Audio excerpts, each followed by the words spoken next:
Jean-Jacques Salin, bonjour. Bonjour. Vous êtes le directeur général d'Inditex France, qui comprend notamment Zara France. Vous allez aujourd'hui donner une conférence aux élèves de Polytechnique sur le thème « Construire par la confiance ». Alors, comment y parvient-on dans le monde de l'entreprise? Je pense que la confiance, aujourd'hui, est un remède ou plutôt la solution à beaucoup de problématiques, parce que par la confiance, effectivement, on arrive à développer un degré d'appartenance et on arrive à faire en sorte que les personnes prenant confiance en elles et leur montrant qu'ils valent beaucoup plus que ce qu'ils pensent. Et je pense notamment à des jeunes qui sont issus de situations précaires.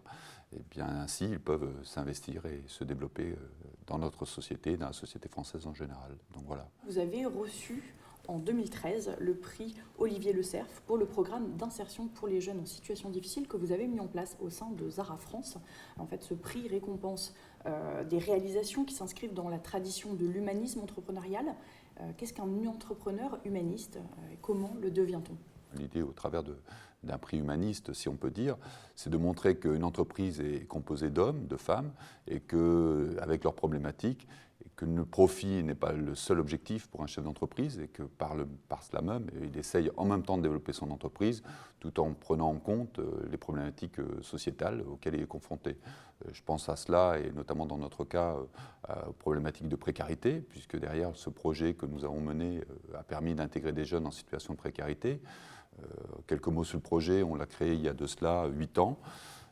8 ans qui ont permis d'intégrer plus de 200 jeunes, en sachant que ces jeunes qui ont été intégrés dans notre société par le biais de ce programme l'ont été à partir de situations dignes de films, si on peut dire, car quand on les reçoit et qu'ils commencent à vous raconter leur vie, vous apercevez que les situations qu'ils vous racontent pourraient être des scénarios de films à chaque fois.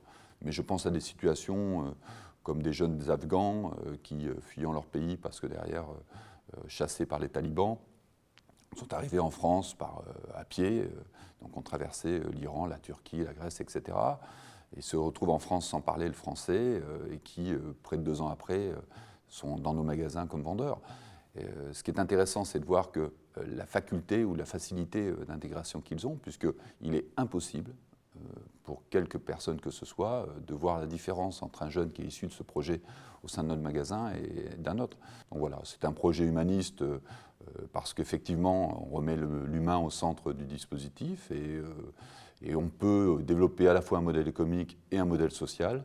Et c'est ce qu'on essaye de faire. Donc ce prix, effectivement, récompensait ce projet, mais je dirais récompensait surtout une initiative qu'on avait prise au niveau de l'entreprise, ni plus ni moins, quoi. Quelles sont les suites de votre programme d'insertion que vous avez mis en place au sein de Zara France? Est-ce que vous avez d'autres projets? Alors, ce projet d'insertion qu'on a mis en place en France, il a été étendu sur d'autres pays, puisqu'il est devenu projet du groupe. Donc, il a été décidé par le conseil d'administration du groupe Inditex de l'étendre sur 8 pays différents. Donc, aujourd'hui, il est étendu sur des pays aussi différents et variés que peuvent l'être le Japon, le Mexique, les États-Unis, l'Italie, l'Allemagne, le Portugal. Et donc, de ce fait, on a démontré à partir de la France que cette dimension sociale et cette ouverture que nous devons avoir vis-à-vis de l'extérieur est une nécessité pour une entreprise comme la nôtre. La suite au niveau du pays, on en est à la 17e session. Donc actuellement, il y a une 17e session qui est en marche. Et on est en train de travailler sur la 18e l'année prochaine avec un objectif très simple, d'arriver très rapidement au 20e, puisqu'on en fait 2 par an. Alors, dès le début de leur cursus, les élèves de Polytechnique effectuent un stage de formation humaine qui leur permet de prendre connaissance des réalités sociales. Qu'est-ce que cette expérience peut leur apporter, à votre avis, en termes de management pour leur future carrière?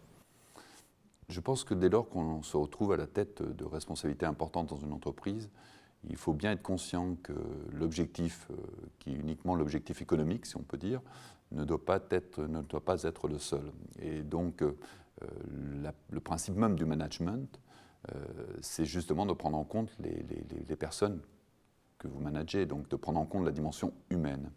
Donc, dès lors que vous êtes confronté à des problématiques quotidiennes de nos salariés, vous en êtes d'autant plus conscient, et ce qui vous permet d'essayer de trouver des solutions. Je vais vous donner un exemple très simple.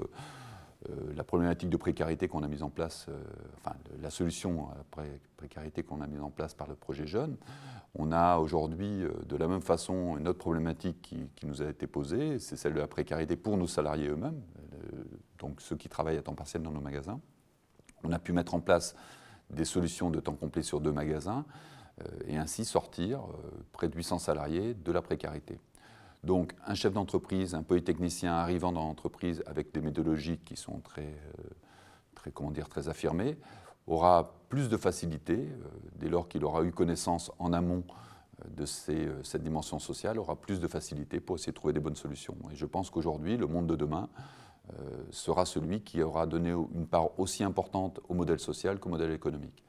Je pense qu'un bon chef d'entreprise, ou plutôt un chef d'entreprise qui cherchera une meilleure performance de son entreprise, devra automatiquement s'attacher à faire en sorte que cette dimension sociale soit prise en compte dans les décisions qu'il sera amené à prendre.